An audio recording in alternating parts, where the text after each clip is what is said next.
people you know from travel? Theater, a lot of theater. Exactly. Maybe some clients, maybe I was in youth, colleagues. Exactly. Hero, With the Fairy Theater project and the Fairy Festival and Childwise Network, we have, I think, 2,500 persons. Yeah, but does she know them all? That's the question. I know. How many of them do you know, right? From that. We have a newsletter and this is our... Okay, of course. But can we agree it's more than 500 people that you know? Yes. Yeah, I think so, right? So would it be fair to say that everyone knows at least 250 people? Yeah. I think so, right? Now, Patricia, if you know 250 people and I know 250 people, wouldn't you think that there are some people that we both know in common? Yes. Yeah? Not a lot. No? Okay. So if you put a percentage to it, what would that look like? 1%. 1%? I think that's fair to say. Maybe if we sit together for an hour and go through the people we know, we might end up with a higher number, but let's say 1%. Okay, cool. Now, that's 1%. Okay. If you look around the room, and it might be a difficult question for you, who do you know best in this room?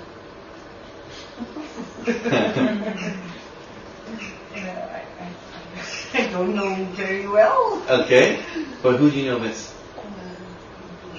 Brioni. Brioni? Okay. So Brioni, would you think that the percentage that the overlap between two of your networks would be higher than 1% with me?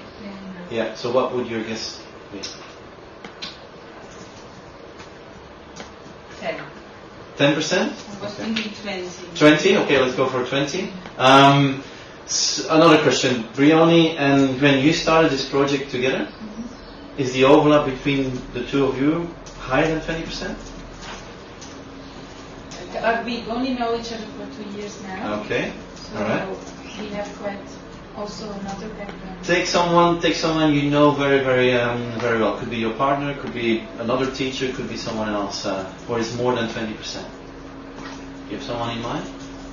Yeah, maybe Fabienne, because I worked longer with her. Right. Should we say? Yeah. She's much older than me, so we will Right. 40, yeah. Okay. You mean she's 40, or you mean 40% in... 40%. Okay, right. So let's take 40, let's exaggerate, let's take 50%, right, for the sake of this exercise. Now if you have 50% overlap, that means that if you, let's say you have 250 people, that means that with the other person you have 120 in common, right? So your direct connections is 250, that's your first degree. People that you have in the second degree means that 250 times 125 is 31,250 connections, right? It's not that I can calculate that fast, but it's on the slide and I know it by heart. But if you would look at this number, you would say, well, we can discuss whether it's a high number or a low number, but if Patricia is going to reach out and have a cup of coffee with each and every one, or tea, also good, then it will take you a while, right, Patricia? Yes. Yes. But I have meetings in group, right? Yes, of course. Luckily for you. Now, if you look at this, the numbers with the same premises become really ridiculous. But it's not about the actual numbers, because in reality, you know more than 250 people. In reality, the overlap is never going to be 50%. So what does this mean? If we go from theory into practice, well, here is an example. With 1,000 LinkedIn connections, I have a network of 563,000 people in my second degree, right? Now the shift that I want you to understand is to stop thinking in the first degree. It's not about who you know, it's more about who they know, right? It's not important, well, it is important to have a certain first degree, but it's more important about who they know. And that's the part that most of you don't, let's say, utilize at this point in time. So if you know who your target audience is, most people will be only one step away from you. If, let's say, you'd be looking for extra teachers. How many teachers are there in Belgium? Any idea? Hundreds. Sorry? Hundreds. More. Hundreds? No, I mean Thousands? hundreds. Yeah, thousands? I think it's more than thousands actually. But let's put a number to it. How many teachers do you think there are? 30,000. 30,000? Okay, let's go for 30,000. Okay. Would it be fair to say that you're already connected to some teachers? Yes. Of course. One of the key elements of networking is that peers tend to be connected with peers. People with a similar background, with a similar experience, with a similar education, with a similar, let's say, industry or a similar organization they've worked for, they tend to be connected to each other. Right? Now, if you know that there are 30,000 teachers out there, if you know that you're already connected to some, and if you're looking for some more, would it be fair to say that at least 80% of them will be probably in your second degree? So again, it then flips around. If you know who your target audience is, well, who are the people who can then introduce you to that second degree contact? And that's where LinkedIn comes in, because the big power of LinkedIn, it shows you how you're connected to people. It makes it visible who in your network is connected to your target audience. And therefore, you can start asking the people in your first degree to be introduced to people in the second degree.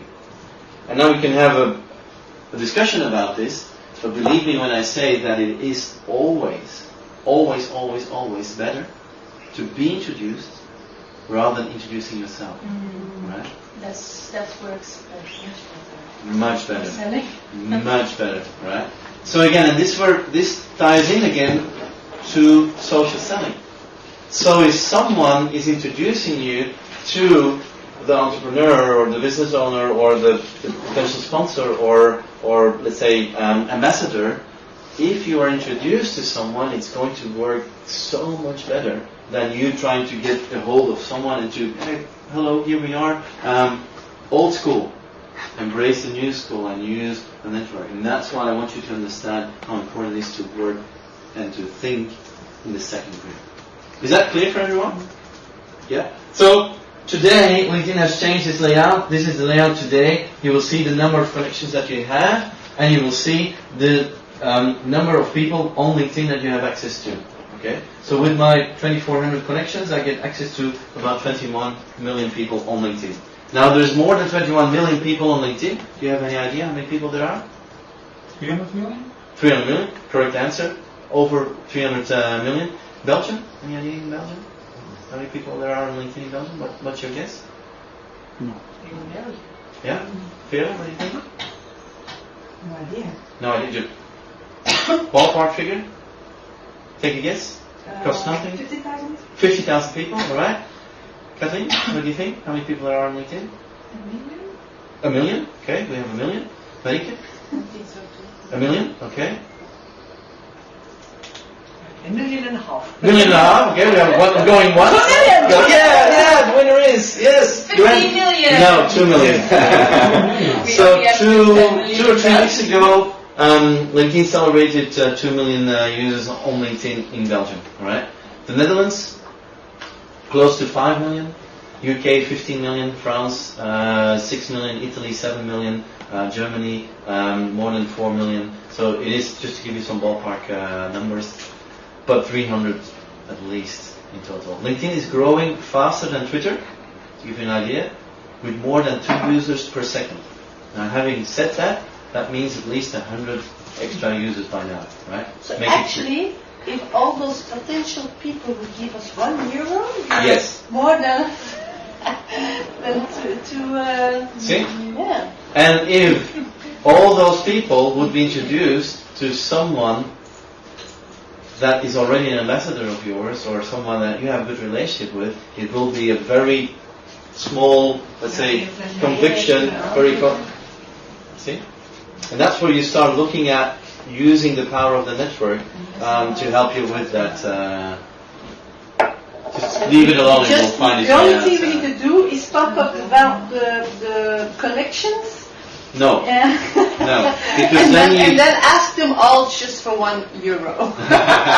And then we are done with the project. Yeah. Could be, but it's not as easy as it sounds, Glenn. We'll come to that in the next part. Is this clear, guys? Yeah. All right. So start shifting into second degree thinking. 30